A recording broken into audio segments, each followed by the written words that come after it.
think what I'll do today is focus on this hand, shoulder, you know, deal with the other limbs later. But it's going to need some serious TLC, you know.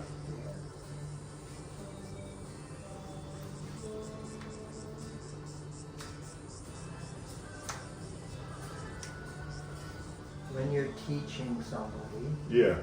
how much is it, you know, like you're a natural born healer, Mm-hmm. they're intuitive, you know, and how much is it can be learned that makes, like that girl again, that French girl, Mm-hmm. she was impressive. Yeah. I was like, wow, you know. So I mean, how much of that is, like I say, natural born inclination, you know, like somebody pick up some guitar. Mm. If you're not a musician, you that's all you want. Yeah. You're never going to be good. Yeah. You know, but other guys pick it up and they self-taught and they're great. Yeah. You know, because, you know, previous life or whatever. Mm-hmm. You know. Yeah. So what's your experience in that regard? I think that the key component to being a good therapist is empathy. I would say if you had to narrow it down to both empathy and ability to tune into chi and energy, you know, Mm-hmm. because everything else can be learned. Techniques can be learned. Pressure can be learned. There's ways that you can get the right pressure. But if you have empathy, you know what is the correct pressure. Mm-hmm. You're not going to be too heavy, you're not going to be too light, you know? Mm-hmm. So empathy, and when I say empathy, I don't just mean like caring for people, although I definitely think that's an intrinsic part of it. If you don't care for people, then your motivation's out the window. You know, your motivation's some sort of weird, like, you know, like I was saying about my first son, you know? Whatever, you know, like if your motivation is there to help people, that is your key, right? And then it's got to be ability to go, what is the person? Or are we just dealing with a hunk of meat, you know? It's not, you know, so you need to recognize, in my opinion, as a spiritual kind of based massage therapist, you need to recognize the spirit in other people, you know, which is the whole basis of, you know, the Hawaiian word aloha or the Sanskrit word namaste. I recognize the spirit in you. And I think that is the fundamental thing, what's going to make a good massage therapist. I recognize the spirit in you and I care about you. And then the rest of it can be taught. But all those qualities of recognizing those subtle energies of the spiritual nature of another person, because at the deepest level we've got the spirit that's inhabiting the body.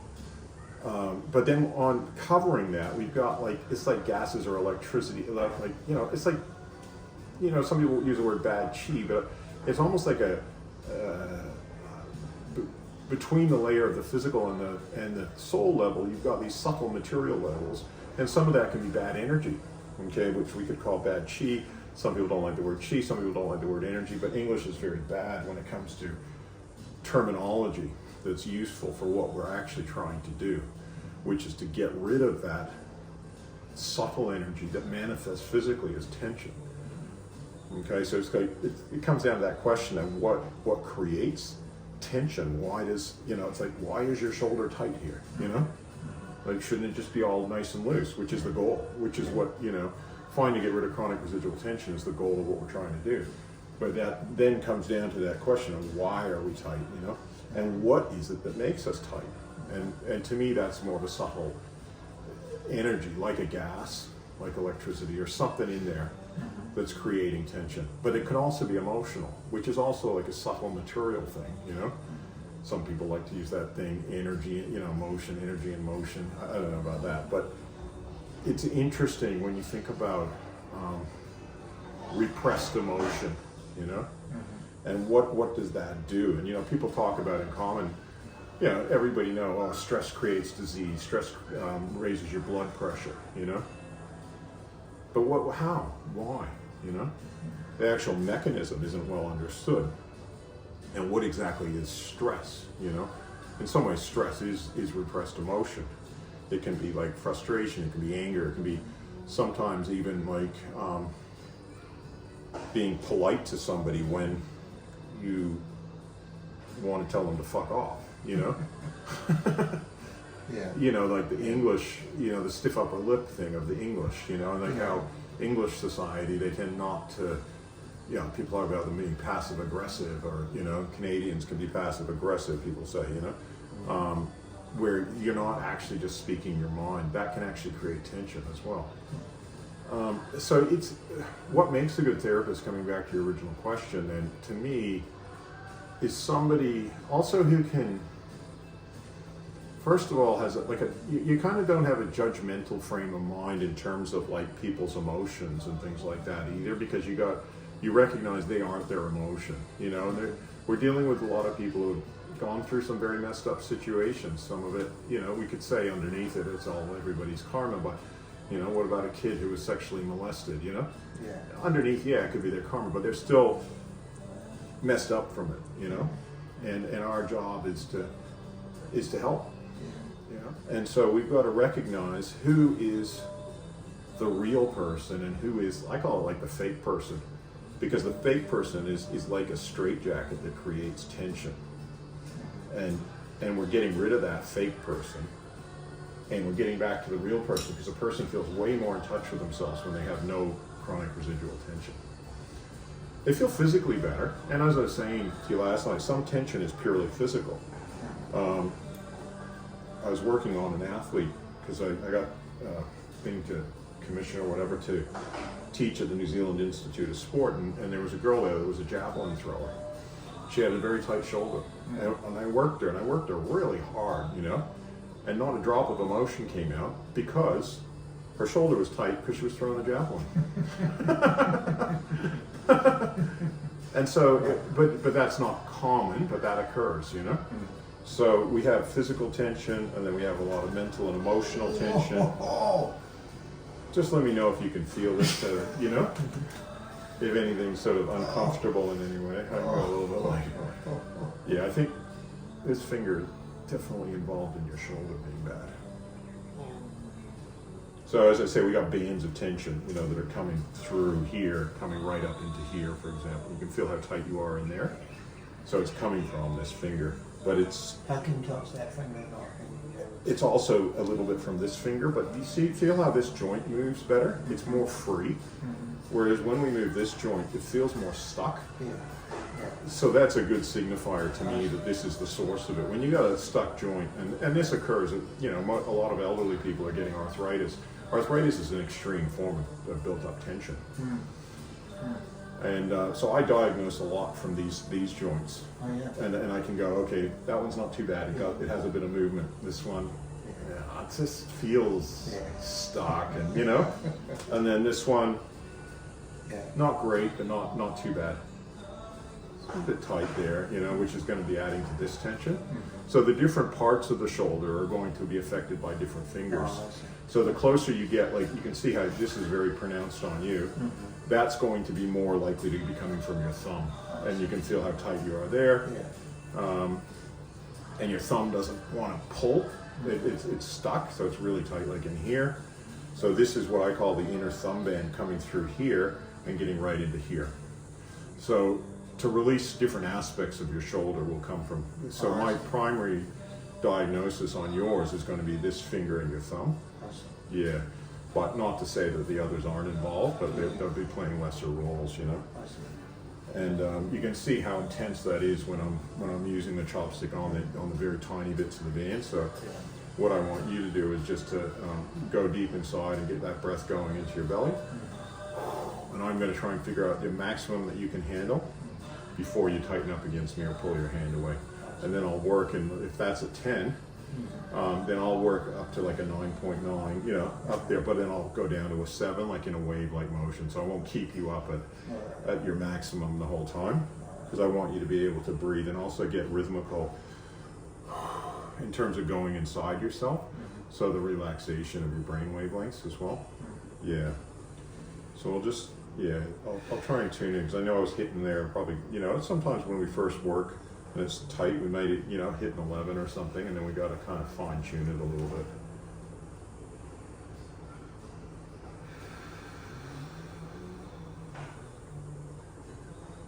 I can change the angle of the chopstick slightly too to get into it. That's good.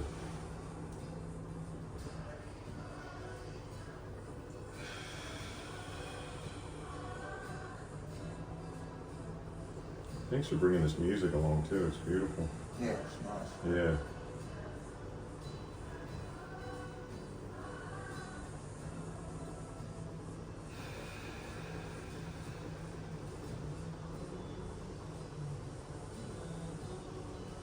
And this point is like I call, this is a very important point here. This is kind of the end of 4 different bands. We've got one coming here, one here, one here. And even though this band, we could say it starts here, but I think it also starts here and goes underneath the nail. So I usually hold that and just get a person to breathe into that. I'll move it slightly. It's about bringing awareness to this subtle energy, for want of a better word, we call it bad chi, but I'm not entirely happy with that. Because chi means life force, and this isn't life force. It's almost like death force. It's stifling. It's like a gas that's suffocating somebody,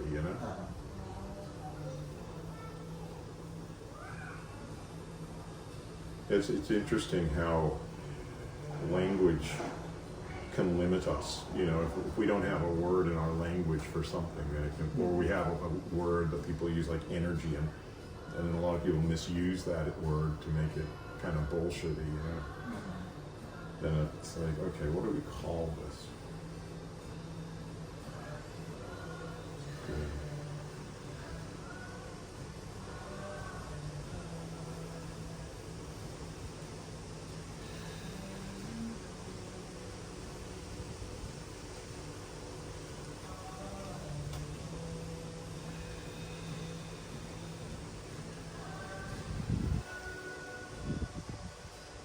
Feel even that point to me feels what I call charged. So I hold that, get you aware of that charge, and then you breathe it out.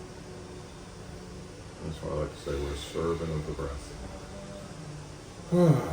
And I usually like to deep breathe so that I don't pick any of that up. And then I just change the angle slightly, and ever so slight gentle movements. So yeah, as I say, the most important thing to develop is that awareness. I like kind of close my eyes like I'm doing now if I want to see better. And I can see it kind of like an x-ray into your hand. It's amazing how we have these undeveloped certain abilities sometimes, that sometimes people see as hocus pocus or bullshit, but actually, they're there, and that's why, for me, I don't even think that I had that when I first started massaging. I developed it, whether it was from a past life or not, but it wasn't like a gift I automatically had. Like the massage I'm doing now is very different than the massage I was doing 20, 30 years ago, as you know. So I think it's something that can be developed, and that's why I teach, I think people start at different, from different perspectives of their understanding or their ability to perceive chi and subtle energies, And I do think I always say to people, like in Ayurveda, we talk about having a sattvic lifestyle of, no intoxication and, because if you're drunk or something the night before, your ability to perceive isn't going to be as good, Even things like years ago when I used to smoke pot a bit, I remember massaging one time when I was stoned, and I felt like I just completely was picking up so much energy and merging, and it was all a bit too, I didn't have good protection, and it wasn't, so I don't ever take intoxicants, and I also think that the sattvic idea of not eating meat and chicken and fish and eggs and stuff like that is also good for developing perception of chi. So I think the more harm you do, then the more you can become insensitive to the suffering of others. Having said that, it's blowfly season, and I do kill a lot of blowflies, so there's self-defense is there. But like killing cows and, like here on our property here in Australia, we get a lot of wallabies and stuff, and they're actually very gentle creatures, And I think just, you know, the whole idea of ahimsa, which is strong in Hinduism and Buddhism, of not harming others, you know, is very important. And I think that all of it takes, for me, that's all been important on my ability to sense and perceive the subtle energies of life. And I find it fascinating. It's not because, you know, recently, you know, I had to more intellectualize my knowledge by getting my massage license in Missouri, you know. And I was like, you know, from my perspective, it's not so important what we name the muscles. It's more important what we can perceive, you know. So there's a head approach to learning massage, or intellectual approach, and then there's a feeling approach. And I tend to be more in the feeling approach side of things, which is also following the traditional Asian approach where they blind people used to massage because they actually can develop the ability to see certain things, you know.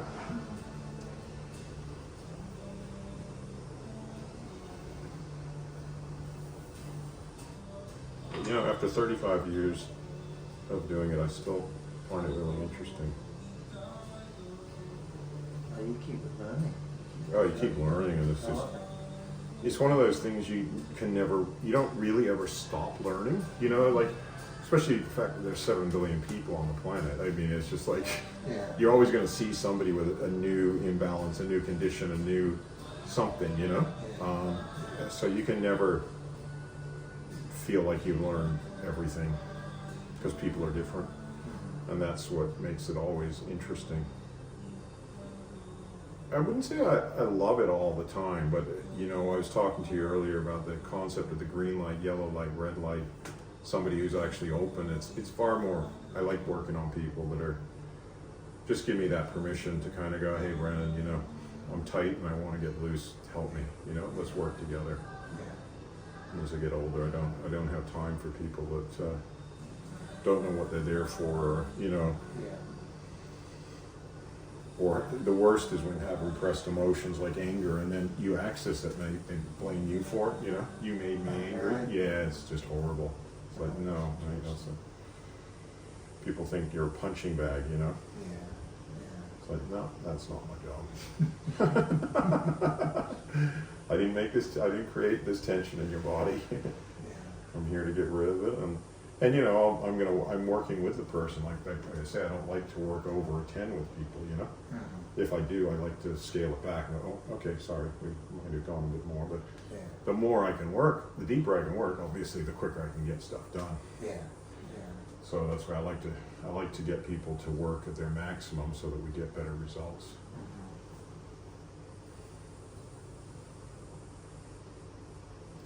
This is like, so this is called an acupressure pen that I'm using. Just so you know, it's a lot more precise than my finger. There's a bit of a difference in the feeling between wood and metals.